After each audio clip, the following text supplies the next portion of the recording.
দর্শক মানিক মিয়া এভিনিউতে আছেন আমাদের সহকর্মী আক্তার হোসেন, আমরা সরাসরি যাব তার কাছে। আক্তার, আমরা দেখতে পাচ্ছিলাম মানিক মিয়া এভিনিউতে তো তিল ধারণের ঠাঁই নেই এবং বেগম খালেদা জিয়ার মরদেহ সেখানে সংসদ ভবন এলাকায় পৌঁছে গেছে। তো যেখানে যারা উপস্থিত আছেন তাদের মধ্যে কি প্রতিক্রিয়া দেখতে পাচ্ছেন? দক্ষিণ প্লাজার সামনে যে দুটি মাঠ রয়েছে সেই মাঠও কিন্তু নেতাকর্মীদের অংশগ্রহণে কানায় কানায় পূর্ণ হয়ে গেছে এবং ইতিমধ্যে জানাজার জন্য সব ধরনের প্রস্তুতি সম্পন্ন করা হয়েছে।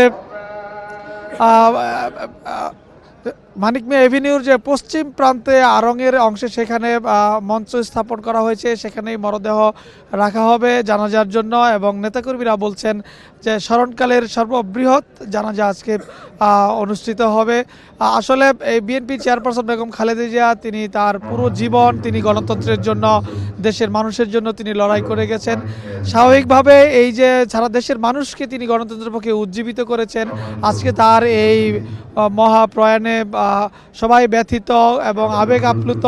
সেই আবেগ ধরে না রাখতে পারে কিন্তু অনেকে আসছেন, আমরা দেখছি অনেকেই কান্নাকাটি করছেন, দোয়া করছেন বেগম খালেদা জিয়ার জন্য এবং খালেদা জিয়ার এই যে অপূরণীয় ক্ষতি বাংলাদেশের গণতন্ত্রের জন্য, আধিপত্যবাদের বিরুদ্ধে, বাংলাদেশের স্বাধীনতা সার্বভৌমত্বের রক্ষার জন্য যে খালেদা জিয়ার এই যে চলে যাওয়া, এটি একটি বিরাট শূন্যতা তৈরি করবে নেতাকর্মীরা বলছেন। তারা বলছেন এই শূন্যতা পূরণ হবার নয়।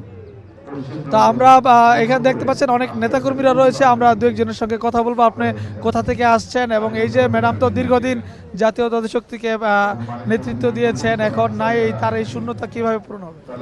আমরা আসছি নারায়ণগঞ্জ থেকে, নারায়ণগঞ্জ মহানগর শ্রমিক দল।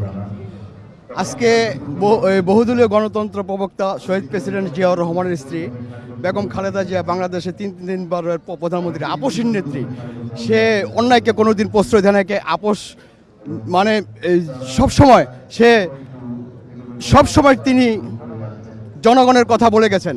আশা করি আমাদের এই মমতাময়ী মাকে আজকে আমরা শেষ বিদায় জানানোর, তার মৃত্যুতে আমরা শোকাবহ। আজকে আমরা এই দেশনেত্রী বেগম খালেদা জিয়াকে শেষ বিদায় জানানোর জন্য আজকে আমরা এখানে উপস্থিত হয়েছি। আসলে এই প্রত্যেকটি নেতাকর্মীর আবেগ কিন্তু আসলে প্রত্যেকের হৃদয় ভেঙে যাচ্ছে, অনেকেই কান্নায় ভেঙে পড়ছে আমরা দেখতে পাচ্ছি।